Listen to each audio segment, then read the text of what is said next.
여러분 한 주간 평안히 잘 지내셨습니까?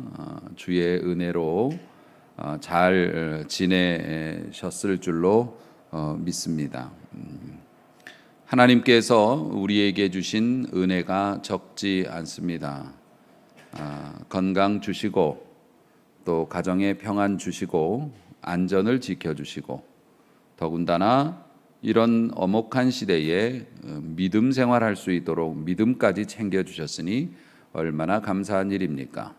온라인으로 집에서 예배를 드리시던 또 이곳에 나와서 예배를 드리시던 지금 이 순간 하나님을 바라보고 있는 여러분들이야말로 복 중에 복을 받은 분들인 줄로 믿으시기 바랍니다. 더 좋은 복도 많이 있고 더 큰 복도 많이 준비되어 있으니 이 하나님의 축복의 이 만찬에 여러분들이 참여하셔서 개의치 마시고 하나님께서 주시는 좋은 것들을 마음껏 받아 누리시는 은혜가 있기를 주의 이름으로 축원합니다. 오늘 말씀의 주인공은 여러분이 짐작하셨을 줄로 압니다마는 사도 바울입니다. 굉장히 위대한 사람. 구약에는 다윗이 있고 신약에는 바울이 있죠. 아무도 범접하기 어려울 정도의 업적이라면 업적일까? 이런 것들을 남긴 위대한 그리스도인이죠. 사실 그도 그럴 것이 바울이 여러 가지 사역도 했습니다마는 우리가 보고 있는 신약 성경의 3분의 1을 바울의 기록으로 되어 있습니다. 물론 바울이 개인적으로 쓴 것은 아니지만 성령께서 그를 사용하셔서 성경을 기록하는 자로 한 개인이 그렇게 쓰임 받는다는 게 참 대단하죠. 고린도 전후서 바울의 편지이죠. 또 그리스도인의 삶의 대헌장이라고 하는 로마서가 바울의 기록입니다. 또 하나님의 은혜가 뭔지를 가르쳐주는, 하나님의 은혜가 어떤 것인지를 우리에게 가르쳐주는 갈라디아서, 그걸 읽으면 참 위로가 되고 힘이 많이 되죠. 갈라디아서도 썼습니다. 그리고 옥중서신들, 감옥에 있을 때 또 목회서신들, 이러한 것들, 그러니까 사실 로마서를 보고서 종교개혁이 일어났고 구원받은 사람들이 막 생겨나고, 지금도 우리가 믿음이 흔들릴 때 로마서를 보면 우리의 마음속에 결단이 또 생기고 하나님 앞에서 다시 일어서게 되는 그런 은혜가 있는데, 그런 것들을 기록하는 사명을 받은 사도였으니 얼마나 존경스러운 분이겠어요. 대단한 분이시죠. 그런데 오늘 이 읽은 본문은 그분의 젊은 시절의 한 장면, 딱 한 장면을 묘사한 것인데요. 그 젊은 시절의 바울은 우리가 알던 사람이 아니죠. 그러니까 바울의 이미지는 우리가 이제 좋은 이미지를 많이 갖고 있지만 대사도 바울의 젊은 시절의 모습은 다소 충격적이기도 합니다. 거의 테러리스트에 가까웠어요. 중동의 테러리스트 생각하시면 거의 틀림이 없을 겁니다. 복면만 안 썼지 테러리스트에 가까운 젊은 시절을 보냈던 것 같습니다. 오늘 본문에 보면은 스데반의 죽음을 당연하게 여기고 그를 잔혹하게 살해하는 일에 동참을 했던 사울이라는 청년, 젊은 시절의 이름은 사울이었죠. 그 사울의 로마식 표기가 이제 바울인데요. 사울이라는 청년의 모습으로 우리 앞에 등장을 합니다. 그러니까 우리는 단순히 예전에는 주를 박해했던 바울이 다메섹에서 은혜 받고 위대한 사람이 되었다, 이 정도로만 알고 있지만 사실 젊은 시절의 그의 모습을 좀 면밀하게 뜯어보면 우리는 그걸 잘 안 보죠. 은혜를 받고 변화된 모습에만 초점을 맞추지. 그런데 사실 사악한 범죄거든요. 여러분 예전에 그런 뉴스 많이 나왔죠. 그 중동의 테러리스트들이 무고한 사람을 잡아다가 그 캠코더로 이렇게 하면서 그 앞에서 잔인하게 사람을 죽이는 딱 그거예요. 기독교회의 첫 순교자는 스데반 집사님입니다. 이 스데반이라고 하는 이 분이 사도행전 6장에 보면 이렇게 묘사돼요. 은혜와 권능이 충만한 사람. 은혜 생활을 엄청 잘하시는 분이니까 이 젊은 분이 그렇게, 남자분이 그렇게 신앙생활을 잘한다는 평가를 받기가 쉽지가 않잖아요. 특히 성경이 평가를 한 건데 얼마나 착했겠어요. 기본적으로 그리스도인들이 착하지 않습니까? 신실하고 성실한 사람이었을 겁니다. 지혜와 성령으로 말을 했다. 사도행전이 그렇게 기록해요. 스데반 집사에 대해 지혜와 성령으로 말을 했다. 얼마나 이게 신심이 있으면 그런 평가를 받냐고요. 그리고 그 얼굴이 천사의 얼굴과 같았다. 그러니까 뭐 흠잡을 데 없는 아주 모범적인 성도님이셨던 거죠. 그런데 그럼에도 불구하고 유대인들은 그를 돌로 쳐서 죽였습니다. 사람이 사람을 죽이는 것도 잔혹한 일인데 그것도 돌로, 그냥 어디 병이 있는 것도 아니요. 우리같이 건강하고 멀쩡하고 아침에 밥 잘 먹고 나온 사람을 길에 있는 돌멩이를 집어서 사람을 쳐 죽인다고요. 여러분들이 그 돌로 사람을 죽이는 장면을 못 보셨죠? 네. 저도 못 봤습니다.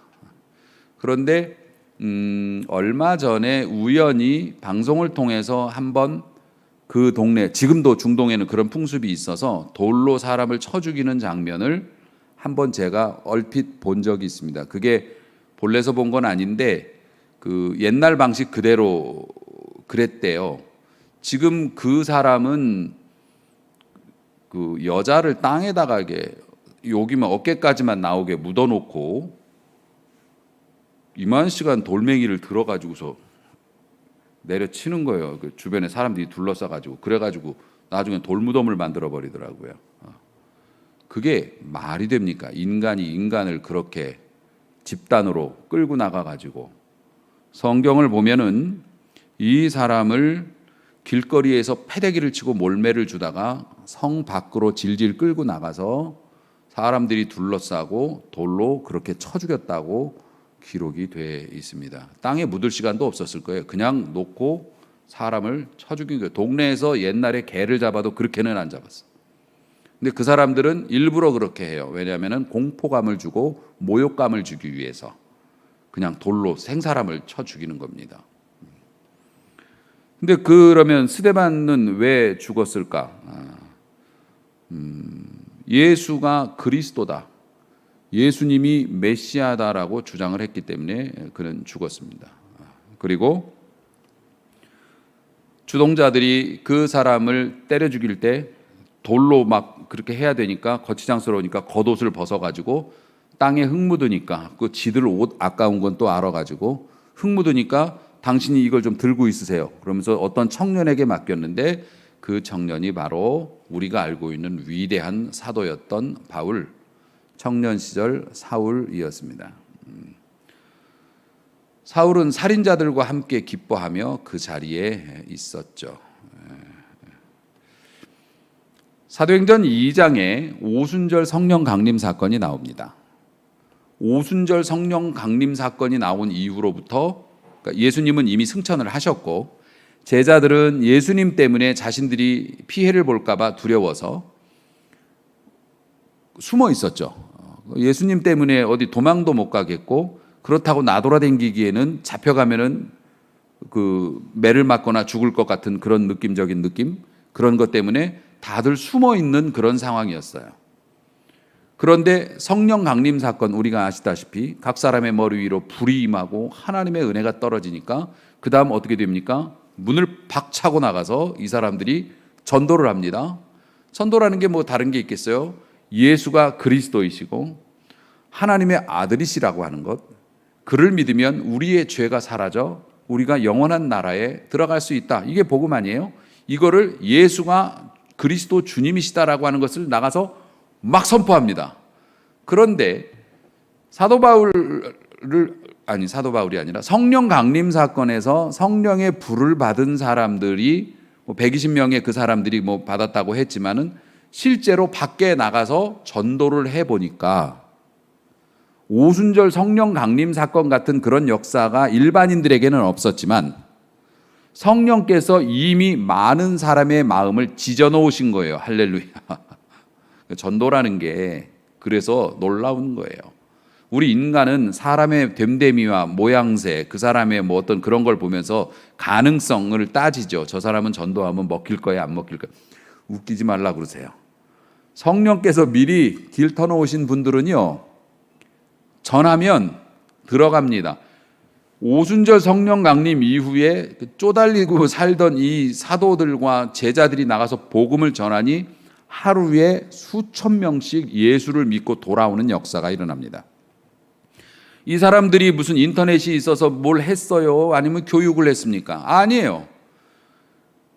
예수를 죽여라 하고 십자가에 매달아라 하고서 고래고래 소리를 쳤던 사람들에게 성령 강림 사건 이후에 이분들이 은혜 받고 나가서 전달하니까 그 똑같은 사람들이 예수의 이름 앞에 무너지기 시작하는데, 그 좁은 예루살렘 도시에서 베드로가 한 번 설교하면 3,000명, 5,000명씩 예수님의 이름 앞으로 돌아오니 그 조그만 그 예루살렘 시가지가 어떻게 됐겠어요? 난리도 그런 난리가 없었죠. 그러니까 하루에 수천 명씩 뭐 이런 식으로 막 개종의 역사가 일어나니까 아주 빅뉴스죠. 그런데 그거를 꼴보기 싫게 바라보는 사람들이 누굽니까? 정통 유대인들. 예수가 메시아일 리가 없다고 해서 예수님이 또 인기가 많은 관계로 예수님을 십자가에 못 박도록 그렇게 작업을 했던 정통 유대인 지도자들, 그것도 지도자들이죠. 그러니까 예수님이 지도자들에게 미운 털이 박힌 게 두 가지죠. 하나는 메시아일 리가 없다라고 하는 전통적인 생각. 하지만 예수님이 종교 지도자 바리새인들이나 이런 사람들한테 좀 좋게 이렇게 아부도 하고 그랬으면 죽이지까지는 않았을 거야.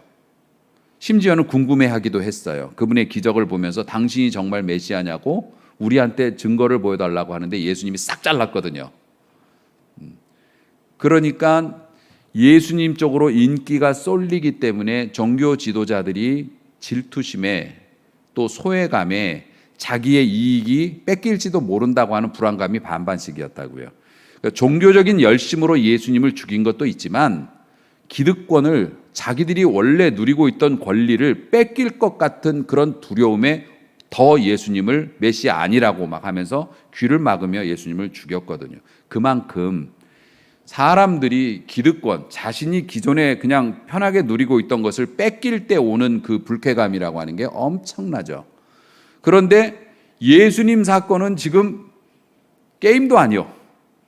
예루살렘에서 예수의 제자들이 돌아다니면서 외칠 때마다 사람들이 막 몰려다니고 개종의 역사가 일어나는데, 사실 유대교 입장에서 보면 예수님을 믿겠다고 고백하는 건 그 개종이거든요. 종교를 바꾸는 거예요. 배교라고 보는 겁니다. 그런 배교자들이 엄청나게 세를 불리고 있으니 얼마나 이게 속이 타겠어요. 종교 지도자들의 얘기를 안 듣는 거예요. 너네 그 사람 만나지 마. 됐거든요.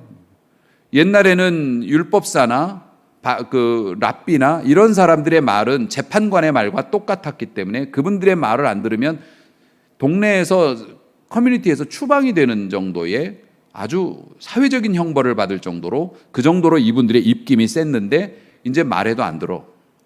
그러니까 이분들이 얼마나 겁이 나겠어요. 그래서 어떻게 하냐면 사도들을 잡아들이죠. 특히 사도들의 대장이라고 할 수 있는 베드로를 잡아서 감옥에 가둬놓고서 신문을 하려고 합니다. 그런데 어쩌면 좋아요. 사도들을 잡아다 옥에다 가둬놨는데 설상가상 기적이 일어났네.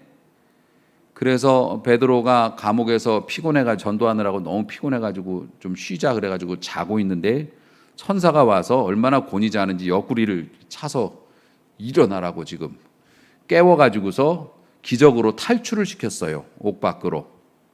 오히려 불을 끄려고 물을 부었는데 불이 더 커진 그런 상황이 됐습니다.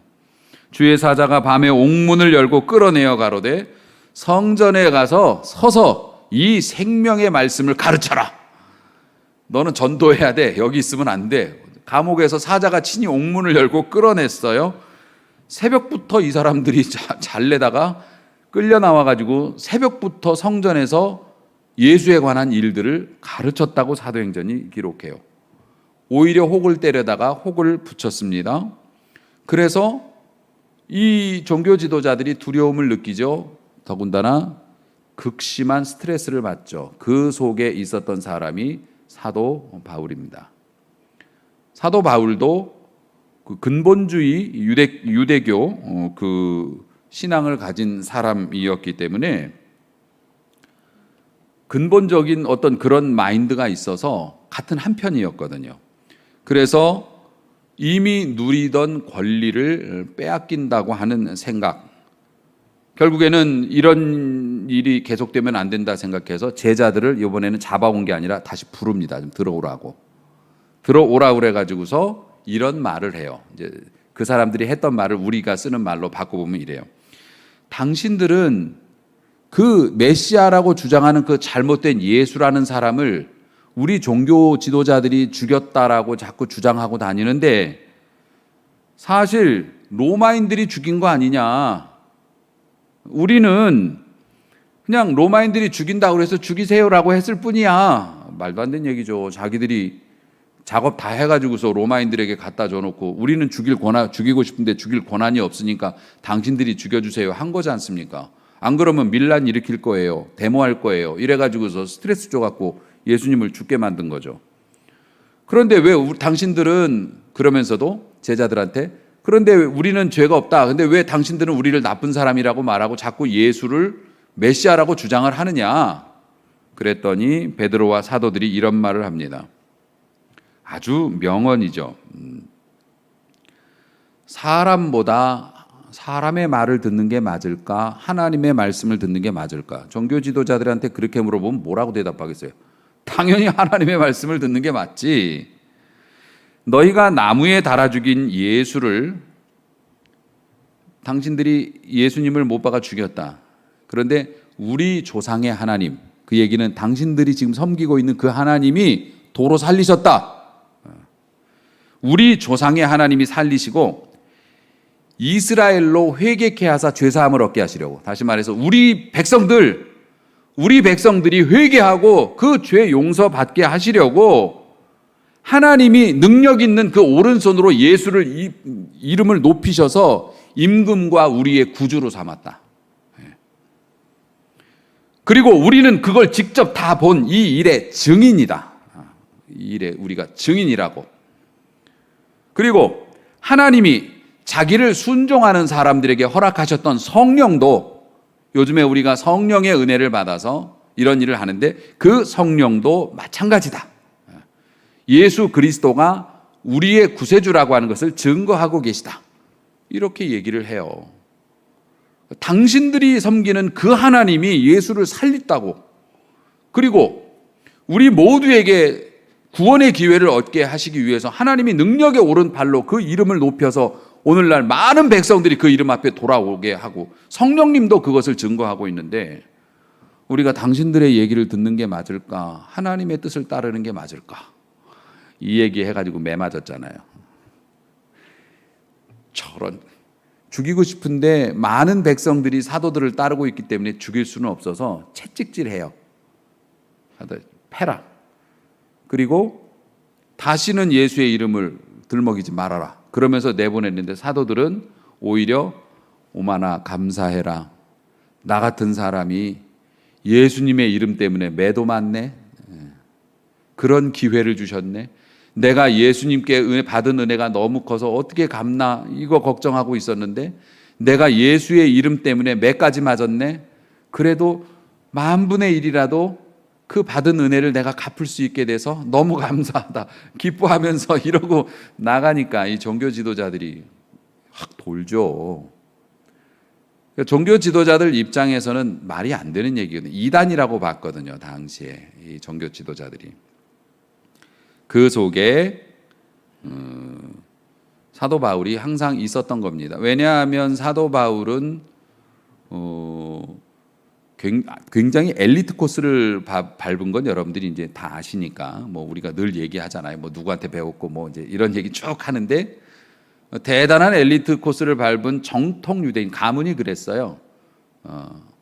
베냐민 지파에서 아주 순수한 혈통을 가진, 근데 또 날 때부터 시민권은 로마 시민권이 있었어요. 그러니까 아주 엘리트 코스여서 당시에 그 대법원 판사 정도의 권위를 가지고 있는 산헤드린 공회의 공회원으로, 아직 나이가 어려서 입회는 못했지만 유력한 후보로 촉망받던 그런 정통 유대인이었거든요. 사울이 가문적으로 보나 그가 밟아온 코스로 보나 가말리엘이라고 하는 당대 최고의 석학에게서 공부를 했고 그런 상황이었으니까요. 그러니까는 자기의 어떤 그런 자부심 때문에 이 사울이라고 하는 청년도 제사장들과 똑같이 적개심을 가지고 저것들을, 그래서 이 사도들이 손뼉치고 기뻐하면서 나가는 것을 보고 제사장들이 분노해서 칼로 해야 되겠다 이런 얘기를 해요. 죽여야 되겠다. 저것들을 살려두니까 자꾸 저러고 댕겨.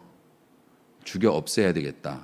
피바람이 불어오려고 할 때, 그런 의결을 하려고 할 때 한 사람이 나타납니다. 사도행전에 보면 그 사람이 그 당시에 가장 존경받는 선생님이시죠. 가말리엘이라고, 사도 바울의 스승이시기도 하고 가말리엘이라고 하는 교법사가, 율법사가 나타나서 이런 얘기를 합니다.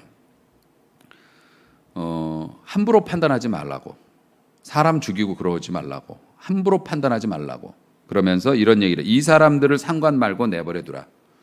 이 사람들이 하는 일과 이 사람들이 가지고 있는 사상, 생각이 사람이 궁리를 해서 저들끼리 어떻게 해가지고서 만들어내서 데모하고 운동하고 이런 거라면 시간이 지나면 소멸될 거고, 만약에 하나님께서 하시는 일이라면 우리가 이 사람들을 건드렸다가 하나님 앞에서 하나님의 일을 가로막는 죄인이 될 수도 있으니까 좀 더 극단적인 행동을 하지 말고 지켜보는 게 좋겠다.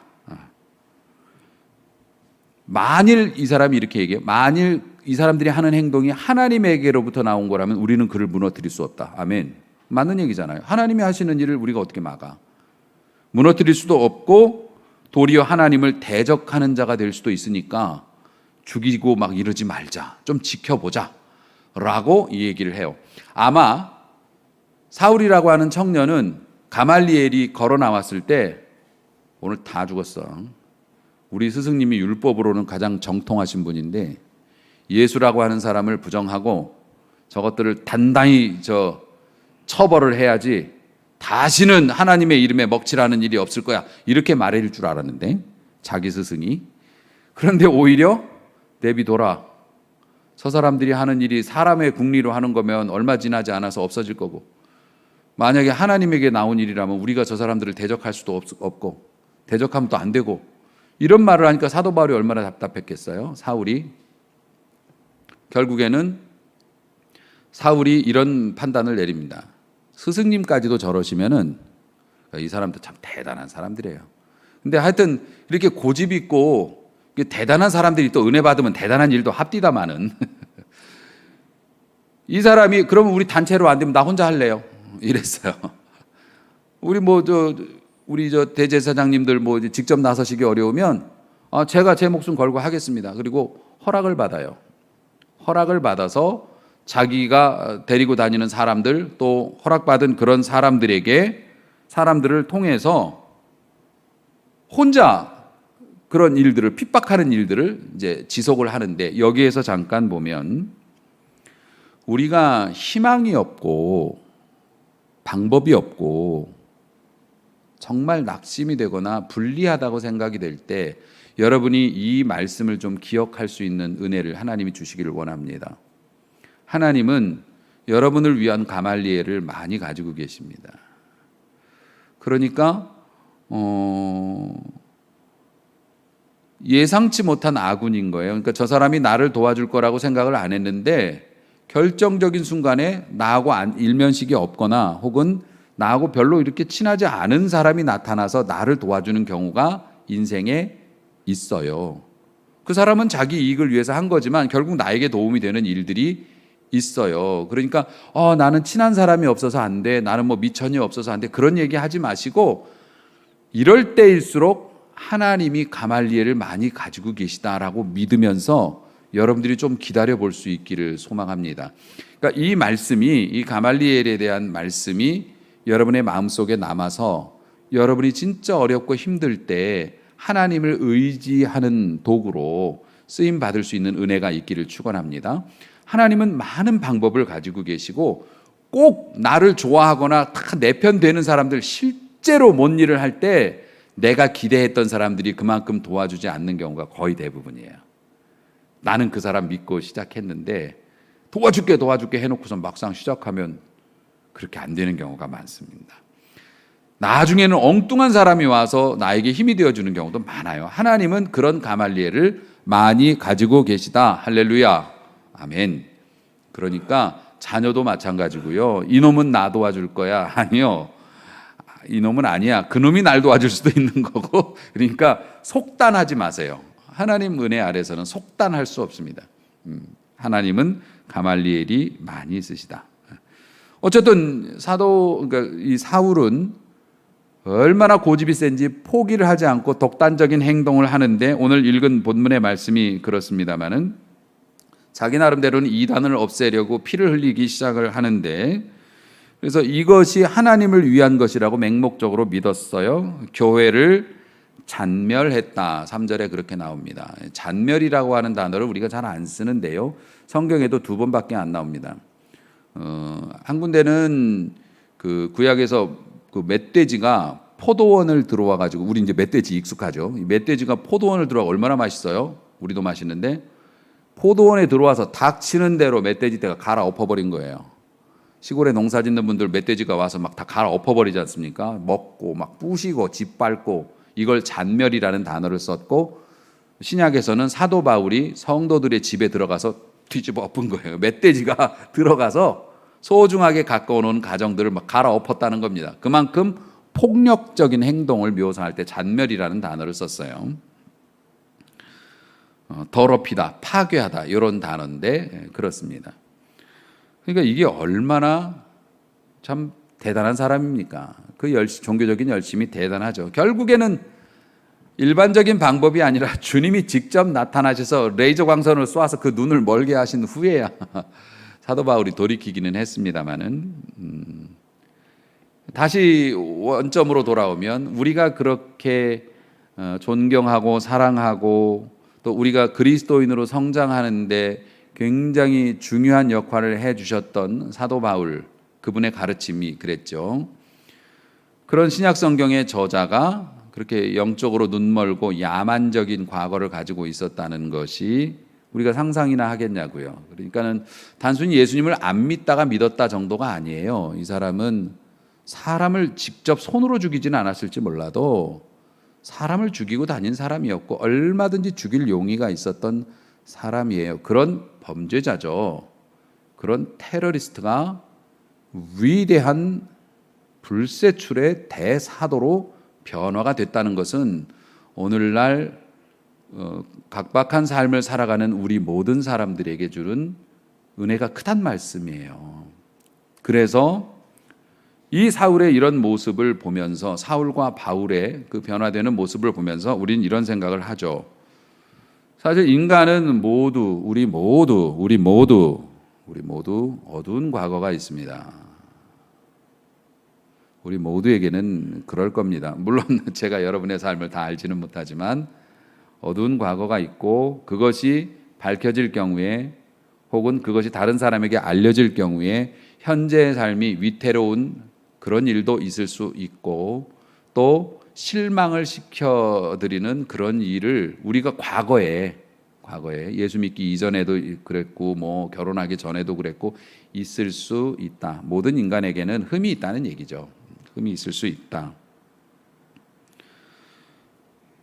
그런데 사도 바울이 그러니까 사울이 바울로 되어가는 그런 과정, 또 하나님이 바울을 쓰신 것을 보면서 우리가 또 하나 받는 교훈이 뭐냐면, 그러니까 바울도 그랬으니까, 아브라함도 그랬고 요셉도 그랬고 옛날에 다 그랬으니까 누구나 어두운 면이 있지만은 우리가 과거에 어떤 일을 했건 절망할 필요는 없다. 아멘.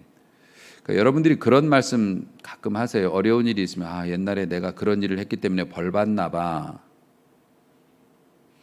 뭐 그게 벌인지 아니면 하나님은 이미 잊고 계신데 여러분이 괜히 찔려갖고 생각해서 만들어낸 말인지는 제가 알 리는 없지요. 하지만 그게 설령 벌이라 하더라도 절망하실 필요가 없고, 그리고 우리 주님 앞에 진심으로 회개한 거라면 알았어, 네 회개는 받아두고 틈나면 내가 널 때려줄게. 하나님은 그런 분 아니십니다. 우리 그리스도인들이 겪는 어려움과 고난은 우리를 더 값어치 있는 사람으로 만드는 도구입니다. 강철은 진흙 속에서 만들어진다는 이야기가 있습니다. 그 진흙이라고 말하는 게 뭐냐면 흙으로 만든 화로를 말해요. 그 화로 속에 녹슨 쇠, 구부러진 쇠, 조각난 쇠 이런 것들이 들어가서 강한 불과 함께 녹아져서 쓸모 있는 좋은 쇠로 거듭나게 되는 거죠. 고난이라는 것이 딱 그렇게 생각하시면 됩니다. 우리가 더러운 과거가 있던 아니면 실수가 있던 하나님의 은혜가 여러분의 죄보다 작지 않아요. 할렐루야. 하나님의 은혜는 항상 우리의 허물보다 훨씬 더 크시기 때문에 하나님의 용광로에 못 들어갈 죄가 없다고요. 예, 다 들어가서 하나님은 그런 우리를 녹여서 뭐 하시려고요? 버리시려고가 아니라 그 비싼 비용 들여서 쇠를 왜 녹여요? 좋은 것으로 쓰임새 있는 값어치 있는 물건으로 만들기 위해서 그 작업을 하는 거 아니겠습니까? 예수 그리스도의 십자가의 은혜 아래로 우리 모두가 우리의 모든 죄악이 다 들어가서 녹아서 하나님이 쓰시기에 합당한 것으로 만들어지는 과정이 우리가 겪고 있는 질병이요, 가난이요, 미래의 불확실성이라고 보시면 틀림이 없는 줄로 믿으시기 바랍니다. 내가 고난을 받으면 내가 옛날에 죄를 져서 그런가 봐 이런 생각하지 마시고 하나님께서 나를 새롭게 만드시려고 또 더 좋은 사람으로 만드시려고 연단하신다라고 믿고 기다리면 절대로 굶지 않고 절대로 버림받지 않고 절대로 하나님 앞에 내쳐지지 않고 더 좋은 날을 보게 된다. 사도 바울이 수많은 가르침이 있지만 그의 인생에 그냥 첫 표지가 주는 교훈이 그거예요. 나 같은 죄인을 살리신 주 은혜가 너무 놀랍고 고마워. 사도 바울이 그렇잖아요. 단순히 예수님을 싫어하는 게 아니에요. 사람을 죽일 정도로 지극정성으로 쫓아다니던 사람을 우리 주님께서 붙잡고 변화시켜서 세상에서 가장 위대한 그리스도인으로 만들어 놓으셨는데 우리는 그보단 죄 덜 지었지 않습니까? 하나님께서 우리에게 어려움을 주실 때는 있지만 그거는 형벌이 아니라 진흙 속에서 강철이 만들어지는 과정이라고 보시면 틀림이 없다는. 그래서 절망하실 필요가 없다고요. 놓지 말라고요. 끊지 말라고요. 포기하지 말라고요. 어떤 상황에 있더라도 이것이 우리 주님이 바울을 통해서 우리에게 오늘 주시는 위대한 희망입니다. 바울도 내가 그렇게 썼는데. 그렇기 때문에 결론이 뭐냐면 누구나 지금부터라도 새롭게 시작할 수 있다. 아멘.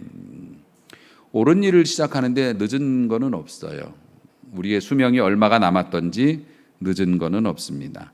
우리 그리스도인들이 가지는 되게 좋은 점 중에 하나가 뭐냐면 우리는 항상 미래가 더 좋아.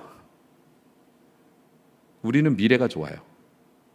우리 믿는 사람들은 그래. 안 믿는 사람들은 미래의 희망을 가지고 살지만 솔직히 세월이 지나가면 지나갈수록 더 약해지고 돈 있으면 뭐해? 건강이 없는 걸.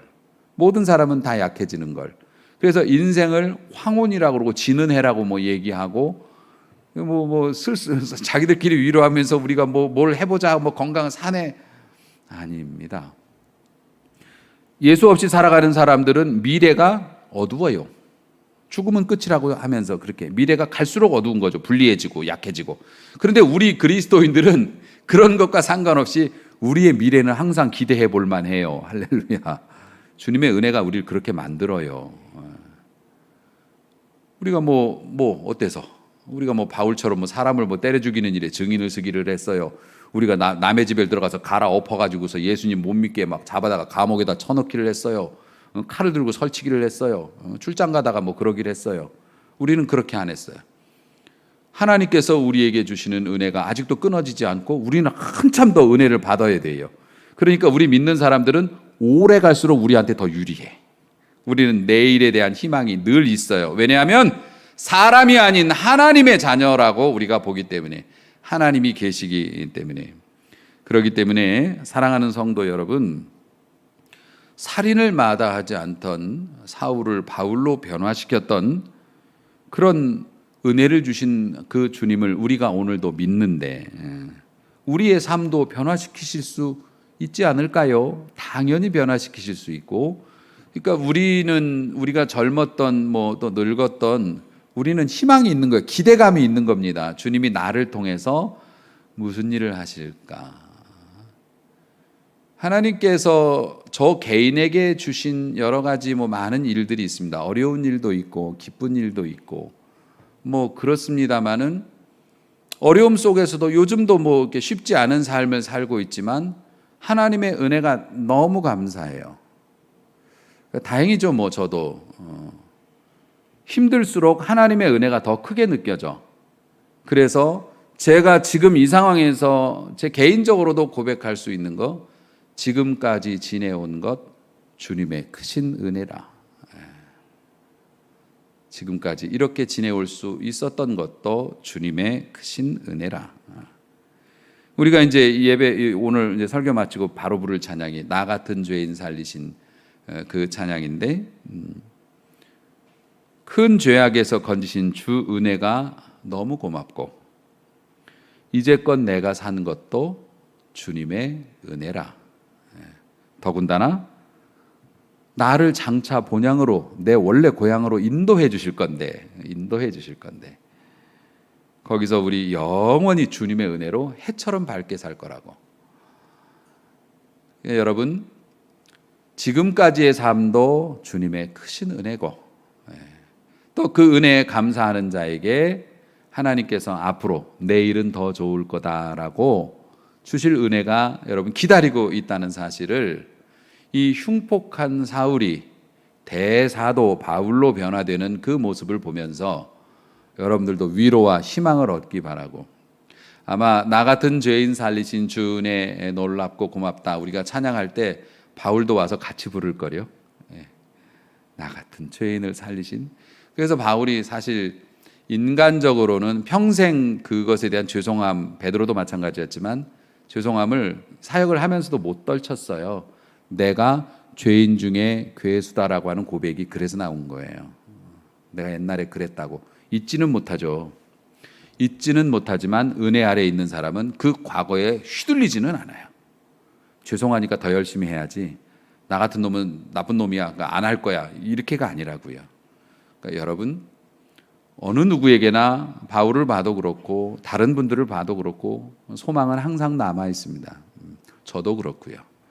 더 아름답고 행복한 미래를 꿈꿀 수 있고요. 우리 하나님이 계시니까. 이제까지 지내온 것 주님의 크신 은혜라. 이제껏 내가 산 것도 주님의 은혜라. 우리 잊지 않고 아름다운 주님의 인도하심을 받아 승리하는 우리 모두가 될 수 있기를 주님의 이름으로 축원합니다. 기도하겠습니다.